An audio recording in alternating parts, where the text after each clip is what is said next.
गेल्या काही दिवसांपासून महाराष्ट्रात मराठा विरुद्ध ओबीसी असा संघर्ष उभा राहू पाहतोय।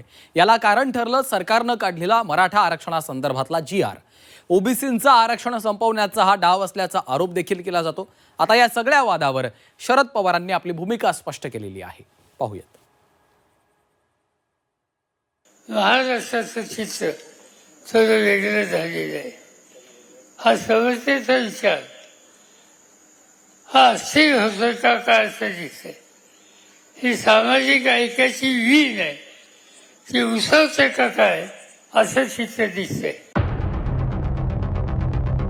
काय महाराष्ट्रामध्ये अलीकडचं जर चित्र पाहिलं तर जातींमध्ये धर्मांमध्ये एक संघर्षाची भूमिका तयार झालेली आहे। मराठा आरक्षणासंदर्भात सरकारनं GR काढल्यानंतर ओबीसी संघटना आक्रमक झाल्या।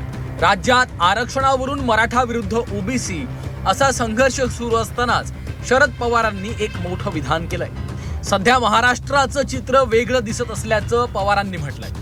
मात्र वाटेल ती किंमत मोजावी लागली तरी चालेल, पण सामाजिक ऐक्य जपूया असं आवाहन देखील शरद पवारांनी केलंय। नाशिकमधल्या कार्यक्रमात बोलताना शरद पवारांनी आरक्षणाच्या मुद्द्यावर भाष्य केलं। महाराष्ट्राचं चित्र थोडं वेगळं झालेलं आहे।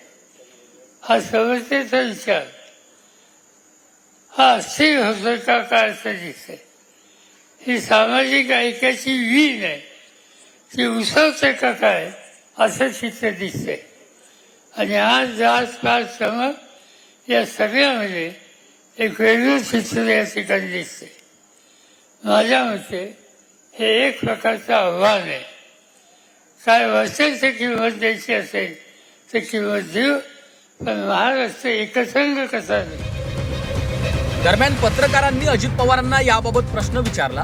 शरद पवारांच्या या भूमिकेवर अजित दादांनीही भाष्य केलं। अजित पवारांनी त्यांच्या खास शैलीत यावर प्रतिक्रिया दिली आहे। पवार साहेबांनी एक विधान केले की महाराष्ट्र एकसंघ ठेवण्यासाठी आम्ही मरेपर्यंत प्रयत्न करू, पण आम्ही सगळे मिळून महाराष्ट्र एकसंघ ठेवू। आम्ही सगळे म्हणजे महाराष्ट्रातले 13-14 कोटी जनता आली, त्याच्यात सगळेच आले, तो आला, मी आलो, सगळे। दरम्यान एकनाथ खडसे यांनीही शरद पवारांच्या भूमिकेचं समर्थन केलंय। सरकारनं 2 समाजामध्ये तेढ निर्माण करण्याचे प्रयत्न केल्याचा आरोप खडसेंनी केला आहे। काय महाराष्ट्रामध्ये अलीकडचं जर चित्र पाहिलं तर जातींमध्ये धर्मांमध्ये एक संघर्षाची भूमिका तयार झालेली आहे। आणि अलीकडे ओबीसीचं आरक्षण मिळावं म्हणून मराठा आंदोलन सुरू झालं।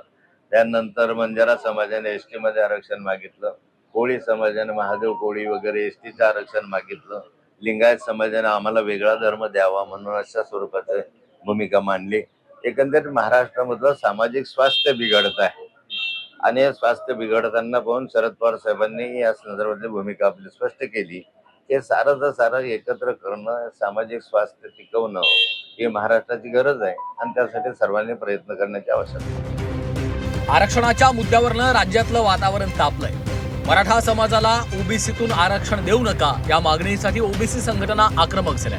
अनेक ठिकाणी आंदोलनं केली जात आहेत। मराठा आरक्षणाच्या GR विरोधात ओबीसी नेत्यांनी आक्रमक भूमिका घेतली आहे। या सगळ्या वादावर पवारांनी मौन सोडलं असून आपली भूमिका स्पष्ट केली आहे। शरद पवारांनी सर्वांनाच सामाजिक ऐक्य राखण्याचं आवाहन केलंय। ब्युरो रिपोर्ट, झी 24 तास।